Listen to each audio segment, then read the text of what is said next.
Closed doors, I'm a fool for your love.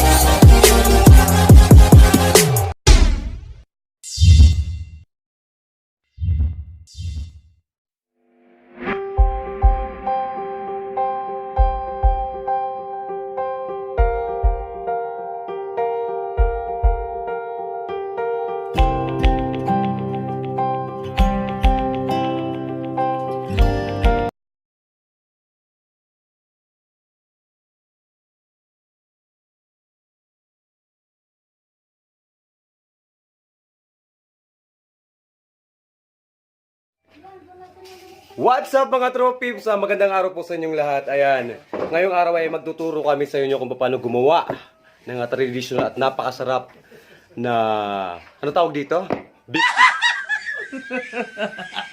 Bicol Express. Ayan, sikat na sikat dito sa Bicol. So, ngayon ito ang ating mga sangkap. Oh! Ang ingay nila. Ito na guys kailangan ipakita natin yung mga sangkap para sa ating mga viewers. And syempre sa lahat ng mga hindi pa subscribe sa aming channel, don't forget guys to subscribe and syempre hit the red button para updated kayo sa mga bago naming videos. Ayan, parang akin tong vlog na to Eto siya, guys. Ayan, ano ba tawag dito?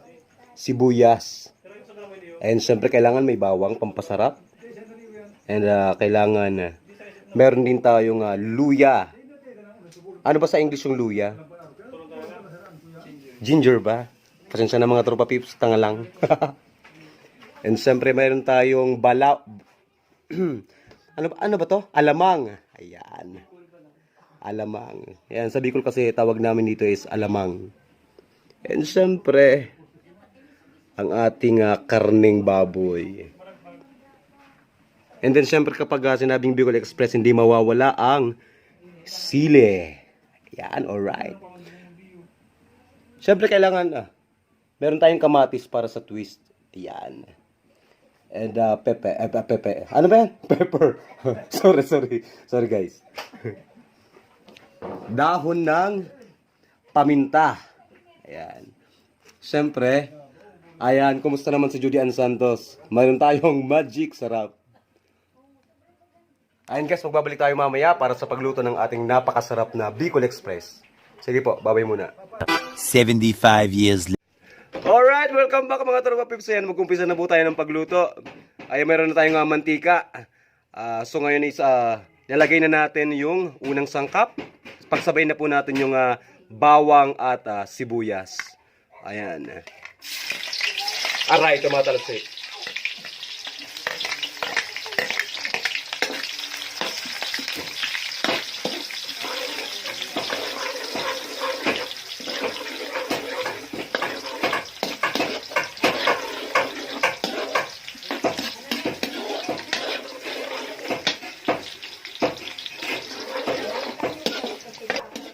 Okay, next, ilagay po natin yung luya. Ang sunod po nitong ilalagay, yung nagmamartilyo po sa taas, ang ingay-ingay. Ayan, kailangan po makita natin nagyayelo na po yung luya niya. Ayan, kailangan may luya para mabango. Ayan, sunod na po natin ang kamatis.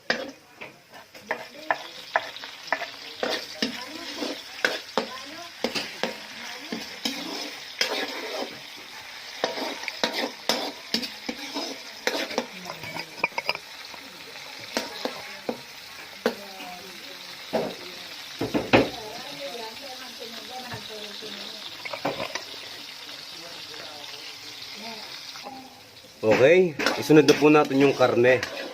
Karning baboy po guys Fresh na fresh. Mas fresh pa sa jowa mo. Okay. Sarap.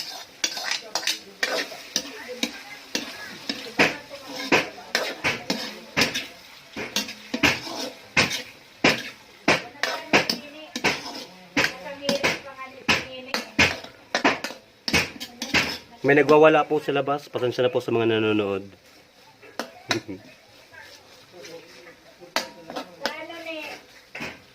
Alright.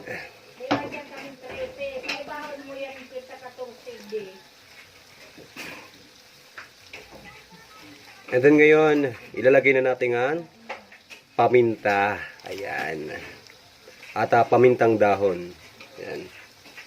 Siguro naman familiar sa inyo yung paminta, no? Lubos kayo ng bahay, maraming paminta.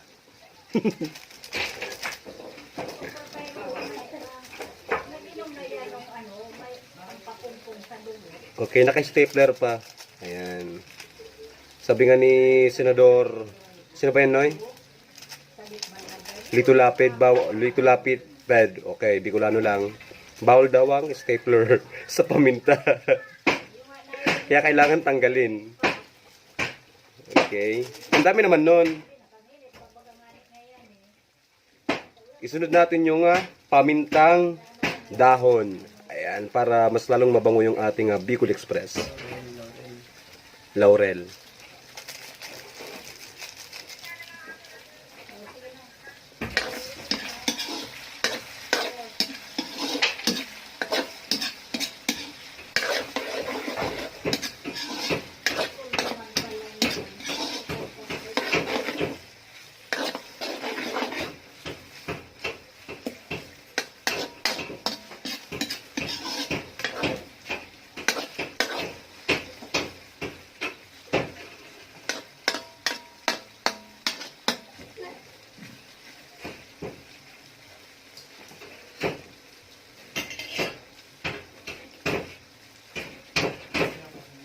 For minutes.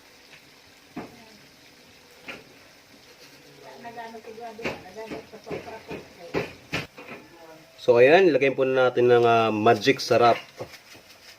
Wow! Siguro naman kikita tayo nito. Judean Santos ha. And syempre kailangan luto po yung karne. Ano po. Kailangan po natin lutuin yung karne ng mabuti. Bawal po kumain ng karning hilaw. Okay.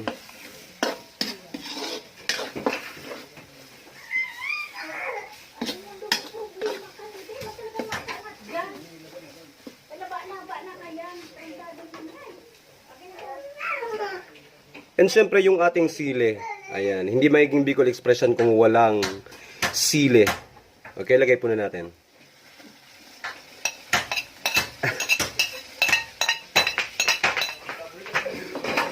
Bagal magtalak-talak. Hindi ko.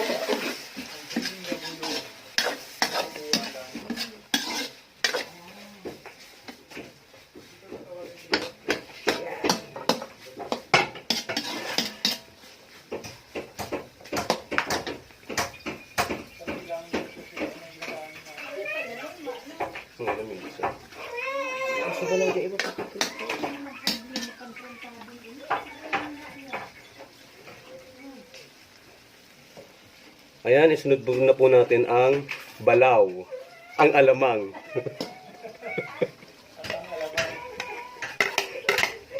Pasensya na. Yung balaw po kasi salita ng Bicol yun, so sa Maynila, alamang. Ayan, mukhang mas marami pa yung karne natin kasi sa alamang ha.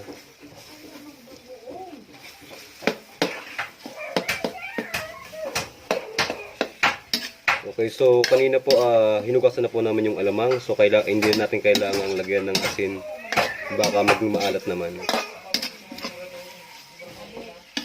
Okay, sarap. Sarap. Chris Aquino.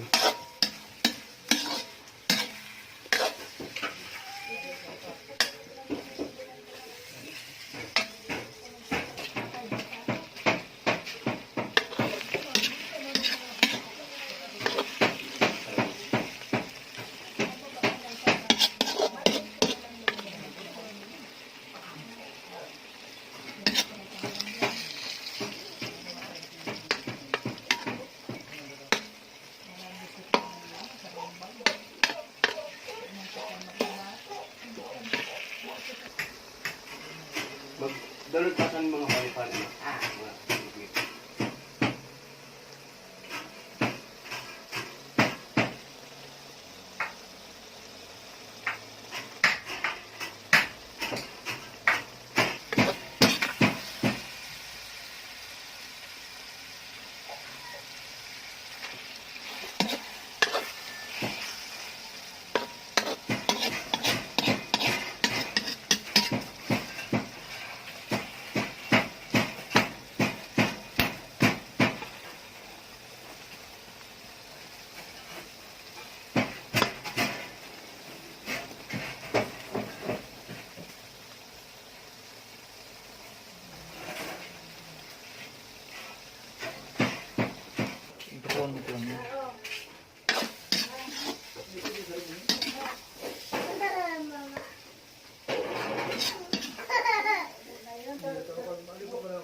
A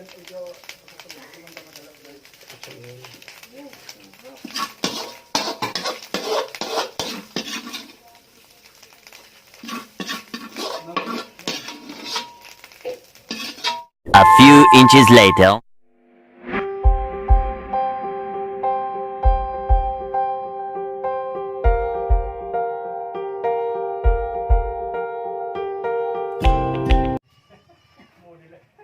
Alright mga Toropips, ito na po ang ating finished product ng ating napakasarap na Bicol Express. Ayan. So sa lahat na hindi pa nagsusubscribe, huwag nyo pong kakalimutan mag-subscribe and then mag-comment sa mga luto pa na gusto nyong ipaluto sa amin. So thank you guys! Bye-bye na baby! Bye-bye na! Bye-bye! Apple! Thank you guys!